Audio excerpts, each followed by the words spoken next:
Hey guys, this is Jeff from UnleashThePhones.com, and here's a quick look at the Nokia 808 Pureview, the 41 megapixel sensor camera that everyone's been talking about. I just bought this I think about 12 days ago. We published our review yesterday. This is an accompanying video for it. Just to give you a quick idea of the hardware, there's nothing on this side, but you have a tiny little microphone inlet that side, a lanyard cable inlet over there. You have your volume rocker keys, a sliding screen lock key right there, a dedicated camera key that can also start up the camera right from here. Very useful, I guess. At the top you have a standard 3.5mm audio jack that works with almost any pair of headphones. It doesn't work with some headsets though. There's a micro USB port right there and a new micro HDMI port.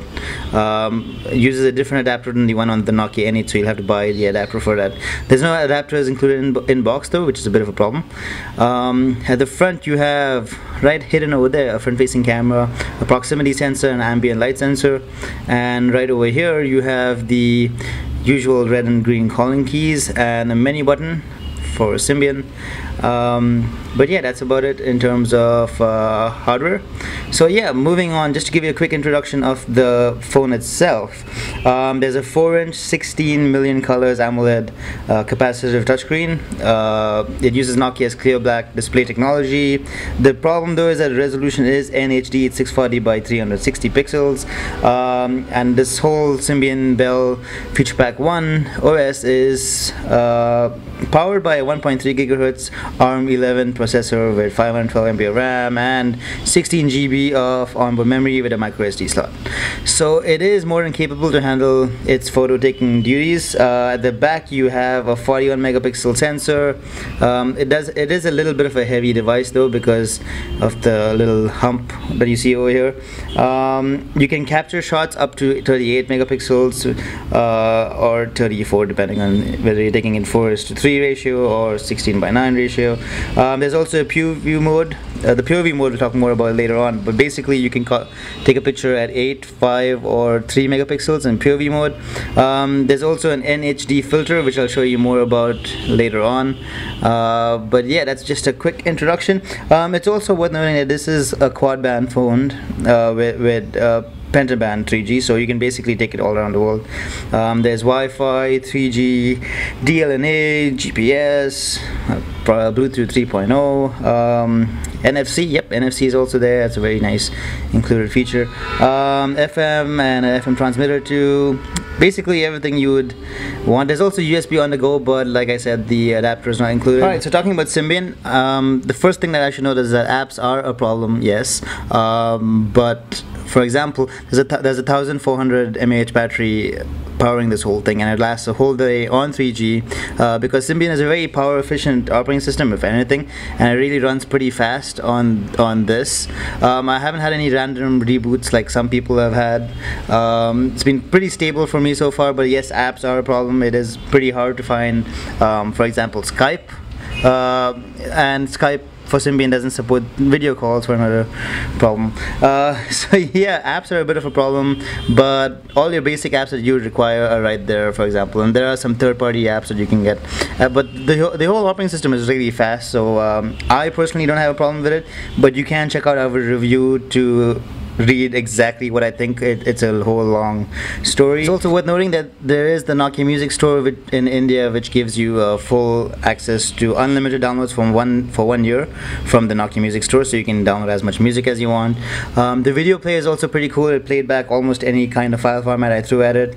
You can play back DivX, XVID, MP4, AVI, even some MKV files up to 1080p. Of course, since this is Symbian, the web browser does take a little while to load up. It is a little bit annoying to use and a little clunky, but luckily you can install Opera Mobile or Opera Mini right from the Nokia store right there, and it's really useful, really fast, much faster than the default browser.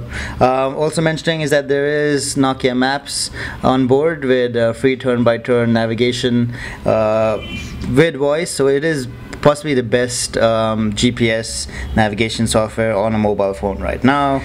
But yeah, talking about the camera, everybody wants to know about the camera, so I'll just move on right to it. Like I said, it's a 41 megapixel sensor, but there are two modes that you can choose from.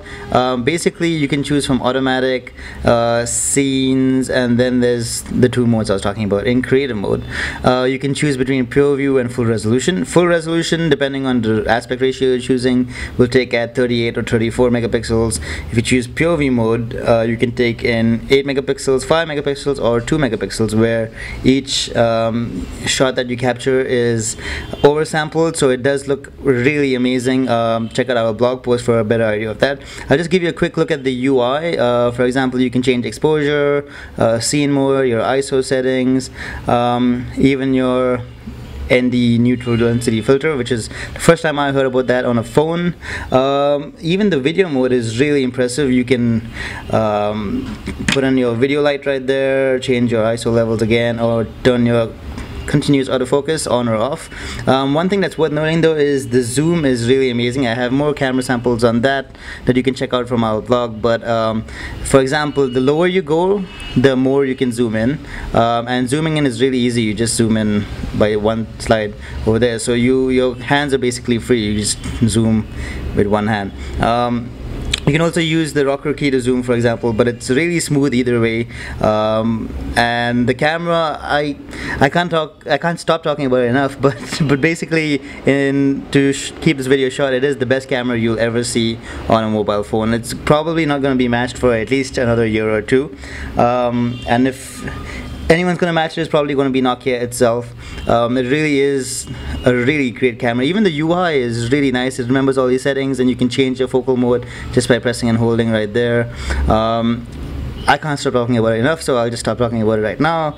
But yeah, I guess that's about it. So, just to round up everything, great phone. Symbian is a bit of a problem, I know, for a lot of people.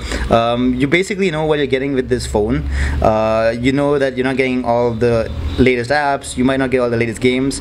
I have an iPad, so for me it's not that much of a difference. I'm using the Nokia 808 as my main and only phone right now. So I'm not feeling the pinch of apps that some people do. I really think that the best combination as a camera lover is an iPad 3 and the new Nokia 808 Pureview.